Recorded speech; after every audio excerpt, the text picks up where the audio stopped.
studies can differ. Now, last week there was a study that came out where the doctors were saying that chiropractic care was preferable for low back pain. Right. Now, this week they come out and they say that spinal manipulation in the cervical area in the neck is not effective, and it could even be dangerous and cause strokes in people that get their necks adjusted for headaches. However, this sounds silly to me. What we do a lot of the time in medicine is we get into an adversarial stance with other disciplines like chiropractic or homeopathy or whatever else, and it shouldn't be that way at all. And the scientific method is not the only way to do things. I mean, some things are done for thousands of years. We know they work, things like Chinese medicine and acupuncture and herbs, and yet we're still saying, well, if we don't have those scientific studies, we can't use it because we haven't proven it. And yet the studies do favor having a manipulation of the cervical vertebrae. Exactly. For headaches. There were 9 studies done, and 6 of them were positive, and the other 3 didn't show any difference. Now, they say, well, there's no evidence. Well, there is evidence. There are 6 of the 9 studies that show that there's evidence. Plus, an awful lot of people go to chiropractors when they have headaches that are caused by neck problems, and they get better. So anyway, they're trying to say that 3 people out of 2 million could get a stroke. Now, I mentioned this yesterday to my chiropractor. Oh, yeah. And here's what he had to say. All right. He said that there are other people that learn how to do manipulations or chiropractic adjustments besides chiropractors that have not had the training, and they're included in these studies. Well, he says sometimes a doctor will take a course in it, and then they think that they know how to do it. Well, the problem they're worried about is if you're manipulating the neck with a sharp force, that maybe what you can do is tear that artery that goes up through the cervical vertebrae called the vertebral artery and cause a rupture of it. And of course, if that happens, you're in deep pucky because it's a terrible place to try to get to fix. And it could lead to a stroke. But this is why a person needs to know what they're doing. Yeah, you'd like to have a chiropractor that's gone to school and done all the training, plus one that's got good common sense and knows what they're doing. I mean, like every other discipline, there are good people and bad people. People that are well trained and people that aren't. Well, also when you think about it, if a person's going to be taking high-powered drugs for their headaches, even if it's not a high-powered drug like Tylenol, sure, they can all have side effects that are pretty serious. Well, look at Advil. I mean, we know now that just taking Advil increases your risk for heart attacks substantially. And how many people die from it? A lot more than die from strokes because of chiropractic manipulation of the neck. So the medical profession, I think, really kind of likes to pick on alternative medicine. It gets a little arrogant. I remember, but it's getting less arrogant. Yeah. I remember when I was in training back in the 60s at Duke University, I mean, there was an awful lot of condescension about chiropractors there.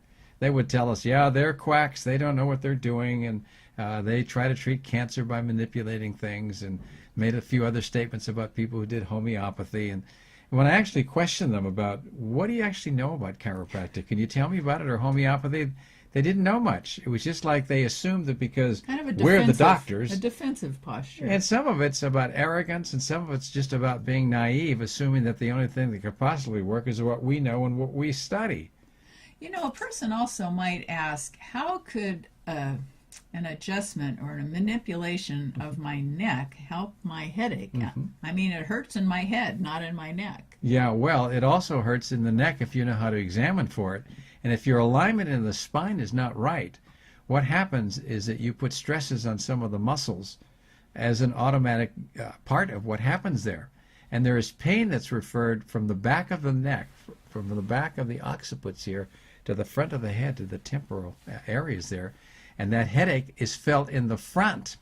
Now, when you treat the neck by doing a wide range of different strategies, it could be acupuncture or acupressure or chiropractic manipulation or some kinds of relaxation. Massage is wonderful. Reiki. Yeah, infrared light therapy. I mean, we do a lot of things that can relax that.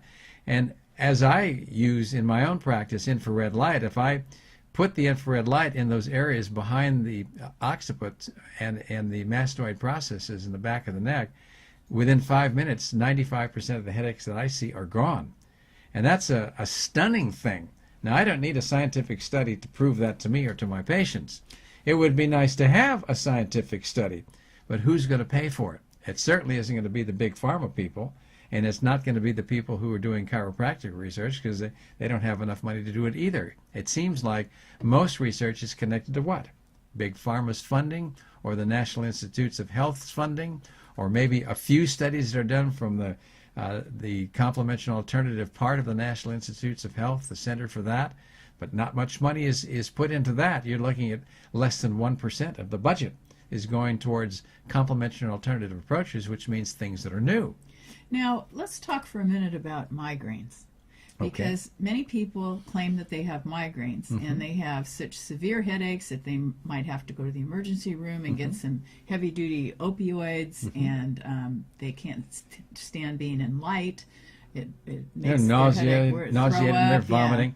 Any headache that's severe, people tend to call a migraine. I have migraine headaches because I'm incapacitated, is what they're saying. 90% of those headaches aren't migraine.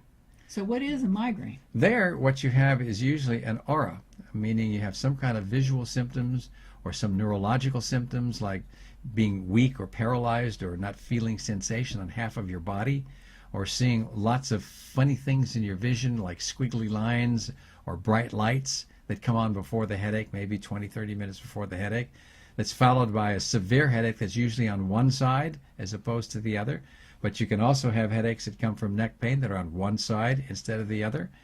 And while a lot of the therapies that we do, whether they be chiropractic or they be infrared light therapy or massage or anything to relax the muscles back there, isn't going to do much for a migraine headache, it's going to do a lot for all those other headaches that we tend to call that. But isn't a migraine headache more a vascular spasm? Absolutely. In the head? Well, it starts out as vascular spasm, and then it becomes vasodilatation.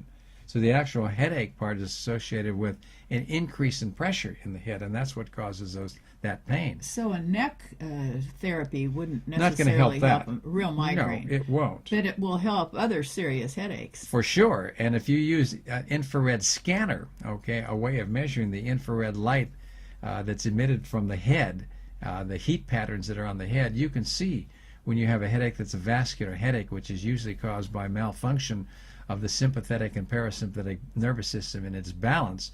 You know what that headache is going to be like and which ones are going to be effectively treated by spinal manipulation or by infrared light or massage or acupuncture.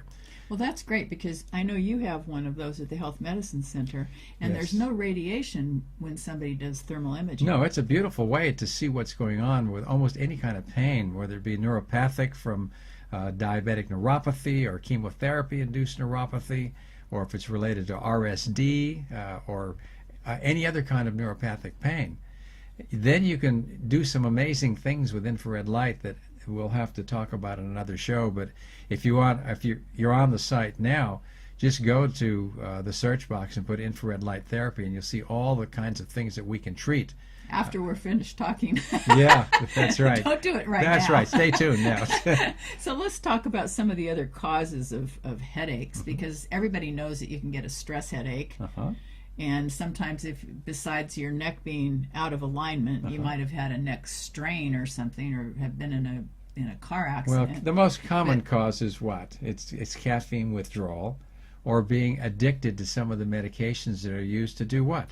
Treat the pain of a headache. Those are called addictive headaches.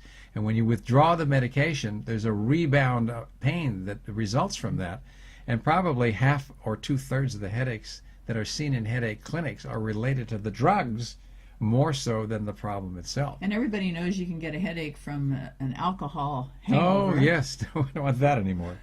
And then there could be eye problems. You know, eye strain can cause headaches. All too often it's blamed on that. Same thing with sinus headaches. So what I find out with an awful lot of people who have what they think is eye strain or have sinus headaches, if you check the back of the neck here and press during your examination, you'll see that there's exquisite tenderness back there.